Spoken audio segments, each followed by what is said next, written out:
Blue truly is giving me some Heath Ledger Joker vibes with that smile, that damn smile.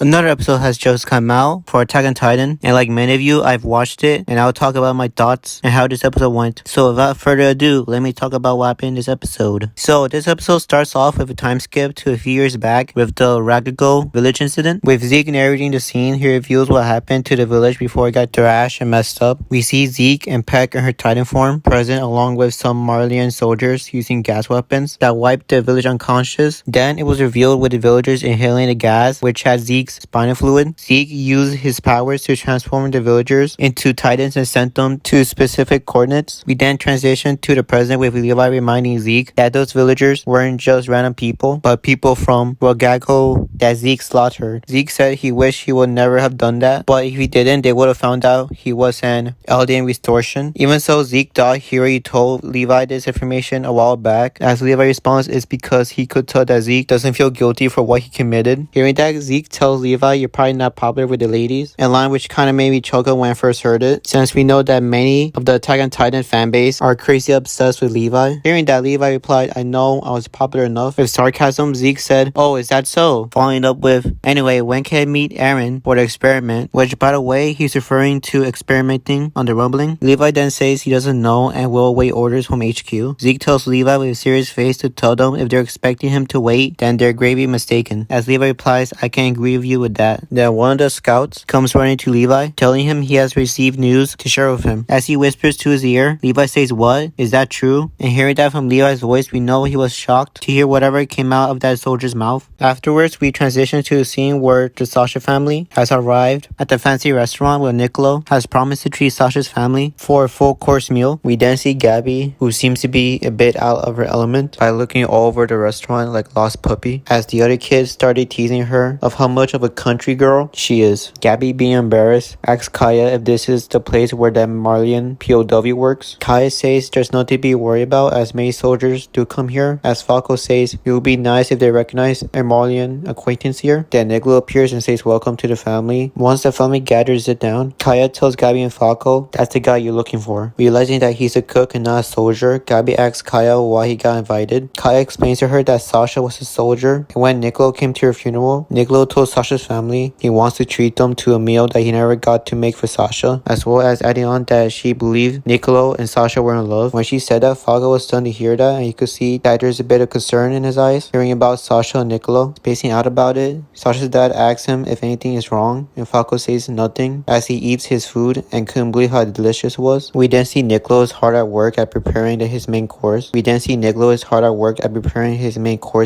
As one of the employees tells Niccolo he has a visitor, as he says who could be at this hour. And we found out that visitor is, or should I say visitors, are the survey corps who have entered the building. Niccolo sees them and says what's wrong as he's busy dealing with important guesses. Hanji spoke and said it's fine to go back to work as they'll talk to him later. Niccolo asks they talk about what? Hanji responds back that it's something about concerns of what's going on, to which Oikapon steps in and says it's about the detained volunteers and they want to ask him a few questions about them, to which Niccolo understands the situation as she replies, I got it. Niccolo then escorts them to an empty room, and as they step in, Hanji says she hasn't seen this room before. Connie believes it's a room probably for the big shots and the military police. Then Jean picks up a wine bottle with a smile as he realizes that this is the wine that people from the military police kept talking about that only the officers can have. And Connie steps in and says we're officers too. And John says yeah, let's treat ourselves. Then all of a sudden Niccolo snatches the wine bottle away from Jean and says he can't have this. Jean then clarifies to Niccolo that it was all a joke and there's no need to overreact. Even so, Niccolo turns around and makes a racist remark saying that it will be wasted on you Eldians to drink this wine. Hearing that, Jean replies that our races should have nothing to do with the wine, which I totally agree with Jean. However, later on you'll see why Niccolo made that remark. After that confrontation, Niccolo leaves the room and takes the wine downstairs with him. Gabby spots Niccolo and tells Falco that's their cue. And so Falco starts making a scene and gets a stomach ache. And so he says he'll go to the bathroom, and Gabby soon then follows Falco. They both go downstairs to see Niccolo, and Niccolo sees him and tells him that the bathroom isn't here. Falco says we aren't here for the bathroom, as Gabby says they came from Marley and are warrior candidates. They tell Niccolo they believe the island will soon be attacked by armies around the world. Gabby tells Niccolo to not worry and asks him to tell this info to his fellow Marlians. Niccolo, all confused, asks why there are warrior candidates here. As Gabby tells him, the devils attacked the Liberio district and her and Falco jumped into the fleeing airship and landed here. Realizing what she said, Niccolo asks her if she killed a female soldier. When he said that, Falco was starstruck from hearing that specific question, and of course, Gabby, being oblivious, says yes. I took her down proudly with a smile on her face. A huge smile on her face. A huge smile. Putting two and two together, Falco tells Gabby, hey, be quiet, be quiet. But she still goes on rambling about it. And finally, Falco gets her attention. Niccolo, who has heard everything what Gabby said, slowly takes the wine bottle as he mumbles, you killed her, and slashes at Gabby with an outraged voice, saying you're the one who killed Sasha. As the bottle was just about to hit Gabby, Falco shoves Gabby out of the way and he gets hit by the wine bottle as a mix of spilled wine, broken glass, and blood gushes in the air. Falco gets laid down unconscious and Gabby is desperately trying to get Falco to wake up, and then Niccolo comes closer to Gabby and punches her face, which knocked her out. Not much later, Niccolo throws Gabby on the floor in front of Sasha's family with Falco in his left arm and a knife on his right arm. Sasha's dad said to Niccolo, what are you doing to them? As Niccolo points his knife to Gabby and says she is the one who killed Sasha. The parents were dismayed while Niccolo continues that she pointed her gun towards Sasha inside the airship and shot her. Gabby, who's regaining her senses, says daughter and realizes what's going on. Niccolo then pulls a knife out and says to Mr. Blouse, here, if you can't kill her, then you don't mind if I do? Moments later, the scene gets Armin's attention and asks the survey corps to come to the dining area. The rest come along and see the runaway Gabby on the floor, and then Jean asks Niccolo, what are you doing? Niccolo tells him to stay back as he points his knife towards Falco, who is still unconscious, saying he's going to do this to avenge Sasha. Gabby tells Niccolo to stop and says that Falco is innocent. Niccolo replied, who is this boy to you? He ended up like this trying to protect you. Is he special to you? I also had someone special to me. As he goes on saying, she's an alien, but she enjoyed his food more than anyone else, falling in love that she saved him from this horrible war, and states Sasha taught him that he was meant to make food to make people happy. He reveals that person was Sasha, and that's the woman who he killed to Gabby. Gabby counters Niccolo's statement that she too lost people who were special to her, and Sasha shot them, which is why she got her revenge on her. Also, if you don't know who she's referring to, she's talking about the two guards who were nice to Gabby and her friends, who got sniped by Sasha. As Gabby stated, Sasha killed them first to Niccolo. Niccolo, however, was still full of rage as he puts his knife close to Falco's neck. Gabby desperately said to Niccolo that the devil woman is brainwashing you. After hearing all of that, Sasha's dad asked Niccolo to give him his knife. Once he got the knife, he walked towards Gabby, and Hanji stepped in and told Mr. Blouse, that's enough, please put the knife down. Then Sasha's dad said that her daughter was a hunter. He taught her how to use a bow at a young age, and they both will go hunting in the forest since that's how they lived. However, the dad knew they couldn't live that way much longer, so he made Sasha leave that forest. But then the world got bigger, and Sasha became a soldier and started attacking other places, shot people, and she got herself shot. At first, the dad thought he was sending Sasha outside the forest so she could be better off. Instead, it turns out the world was actually a bigger forest to Sasha. All the while, as he explains it, he gives the knife to his wife to be put away. Sasha's dad realized that the forest was too about the idea of to kill or to be killed scenario, as he believes Sasha got killed because she wandered too long in that forest. As he states, we at least should get the kids out of this forest, or else we'll be circling around the same place all over again. Which is why us adults carry that burden of hatred from the past. As Sasha's mother spoke up and told Niccolo to let Ben go, which by the way, she's referring to Falco. He gives Falco to them, and the survey corps detain Niccolo. Mikasa goes towards Gabby and asks her to see her wounds, and Sasha's dad asks Gabby if she's alright. Hearing that from him, Gabby says to him, you really don't hate me? Then in a sudden moment, behind Mikasa and Gabby, Kaya grabs a knife from the table and charges straight at Gabby to stab her on the head. With the intent to kill Gabby, as she swoops in, she gets stopped by Mikasa as the knife was just a few inches away from Gabby's head, and we see Kaya's face is full of anger at her with tears forming in her eyes. As Kaya shouts at Gabby, how dare you kill her, while Sasha's parents pin her down as she continues saying to Gabby, murderer, I thought you were my friend, how dare you. Armin picks Gabby up from the floor and tells the rest to take them to another room. While Gabby's been escorted out, we hear Kaya's loud screams and cries from the dining area, and while that scene was very sad and well executed by the acting that was done by the voice actors of the characters in the dining room scene, especially Kaya's, Niccolo, who stood in the dining room, asked Hanji to rinse Falco's mouth, saying some wine got inside of it. Hanji was at first confused hearing that, but Niccolo says it's probably too late. Having a strong concern over what he meant by that, Hanji asks him if there's something in that wine, and Niccolo dropped a bombshell saying the wine contains Zeke's spinal fluid. Then after that whole restaurant drama, we transition to the woods where Zeke is being kept at along with Levi, and it shows that Levi finally hears that Zachary was killed, and the scout who told him says that that the Jaegerists pretty much have full control over everything inside the walls. The scout believes that Zeke caused this through the help of Aaron and Yelena. Levi asks for more info, and the scout soldier says the Jaegerists are looking for Zeke so Aaron could meet up with him. And Levi asks him if Pixies is all in on this agreement. The other scout soldier states the commander is steadfast, and Levi replies the military has plans to have someone eat Aaron, and the scout soldiers agree that seems to be the case. Taking all this in, we get to see scenes of flowing memories of Levi's comrades and friends who were killed for Aaron's sake. And Levi recalled that he saved Aaron's life over and over again as he believed it could mean the best for humanity's survival. But now he sees that belief has got him where he is right now, viewing it like an awful joke. As saying if it's about feeding someone to a titan, there's a better option for that. Right after Levi's realization, it switches back to the restaurant as Jean pins Nicola against the wall, demanding about Zeke's spinal fluid being in the wine. Nicola replies he doesn't have proof, but he knows the first survey ship had a lot of these wines. And Nicola claims when he started working in the restaurant, he was told to serve the wine to the military. And Jean asks him from who, and he responds back that it was Yelena, as he claims she's the only one who's acting on this. Although he doesn't know if any volunteers are on this. Or Capone states he doesn't know anything about this. Before what was said, Connie doesn't get it as he knows that Eldians will freeze once they drank Zeke's spinal fluid. Hanji says that's what Zeke said, but they haven't seen this in action, so they can't confirm it if it's true. Despite that, Hanji knows that they won't suspect any symptoms from getting doused with Zeke's spinal fluid. John, who couldn't believe what he's hearing, asks Nicola if it's just a theory. Nicola replies, yeah, it's probably just a theory. But then Nicola reveals that every Marleyan soldier knows about Zeke's spinal fluid being used in the past. He reveals 10 years ago, Marley conquered a capital in one night as Zeke's spinal fluid triggered 100 titans to appear and level the city. Though Nicola is still unsure if Yelena is planning for that scenario, though she wants these wine bottles to be served to the top military officials. John realizes that the reason Nicola snatched the wine bottle away from them was to protect them, and Nicola only said, don't know, to Jean's statement. Nicola gets a breakdown as he doesn't know where he fits in anymore, as when he came to this island to save the world from island devils. He knows that he said too much and believes that his days are numbered. Knowing that may be the case, he turns to Sasha's dad and says to him he couldn't ever pull himself together to be like him, to which Nicola knew he crossed the line as he was set on killing a child. He didn't realize it sooner, but now that he's calmed down, he begins to cry for what he attempted to do. In the next one, we see Gabby, Armin, and Mikasa are around this one table. Gabby spoke up and said why did they protect her. Mikasa replied she doesn't have a reason. Gabby told them that she was the one who killed her comrade, knocked the guard out with a brick, and stated that Falco did nothing. She tells him to kill her, not him. Armin in a calm voice tells her they won't kill her, to which Gabby replies that they do want to kill her. In Armin's response, he said no, they do not want to kill her, stating to her that all you ever think about is killing, which reminded Armin of someone he knew who's like that. And just as Armin said that, the door opens, and lo and behold, speaking of a double, Aaron pops out in the room not saying hello, how's it going, how's it hanging. Nope, he surprises his close friends. Then he raises his hand, which has a cut of dripping blood, which goes to say that Aaron could pull out his Titan form. While witnessing that chilling scene, it cuts back to the other scouts with Hanji and Jean rinsing Falco's body. Then Oye Capone makes a faint scream, and Hanji, along with Aaron's friends, came to see what's going on, only to find out that Floch and the other Jaegerists entered the building and held all of them at gunpoint. Floch was glad to see Hanji, demands her to tell her where Zeke is being hid. Hanji claims they have no intention of fighting. However, Floch said they rejected the proposal and won't negotiate with the military. Hanji asks him why, and Floch says it was Aaron's idea, since Pixies wouldn't let the fate of the island in their hands, so they believe they're probably making a plan to retake a founder titan away from them. Hanji tells him he's imagining things unless that's what his friends were telling him from the garrison regiment. Floch had enough of what Hanji said, saying he's not her lackey as Floch clocks his pistol and tells her to get moving as he's not messing around. Jean couldn't believe they found them, and Nicola realizes that one of the employees is there behind the Jaegerists, and he asks him if this is Yelena's doing. The man told Nicola that he's become too friendly with Eldians as he was right not to tell him how to reach them. Hanji raised her voice to Floch that they don't have time to fight among each other, as she tells Floch that the wine has Zeke's spinal fluid being spread across the military, which is what Zeke wanted as he pulled it off. Despite her remarks, Floch brushed it off as it would just make the military police portrayed as big idiots. Noticing that Floch mentioned the military police specifically, Hanji said she never mentioned them drinking the wine to Floch just now. Then Hanji puts two and two together and realizes that the Jaegerists actually knew about the wine scandal. With that being revealed, we see the smooth and wicked smile that Floch makes. And let me tell you, this totally geeked me out before. Not gonna lie. That smile that Floch made gave me some Joker vibes from it, which inspired me to make this thumbnail that I made for this video. Then as the scouts are taken away from the room to elsewhere, Floch knocks on the room where Aaron and his friends are in to notify Aaron that they're leaving, and Aaron says okay from behind the doors. Armin recognizes the voice and asks Aaron if Floch is here, and Aaron says yes. After that small talk, we see that all four of them are sitting at the same table. Mikasa is looking down worried, and Gabby Gabby's face shows just how terrified she is right now, as all their hands are on the table. Then you have Aaron's bloody hands on the table leaking, not giving a damn whatsoever. Aaron comes out that he wanted to talk to them with a dead man stare on his face as the episode ends there. Phew.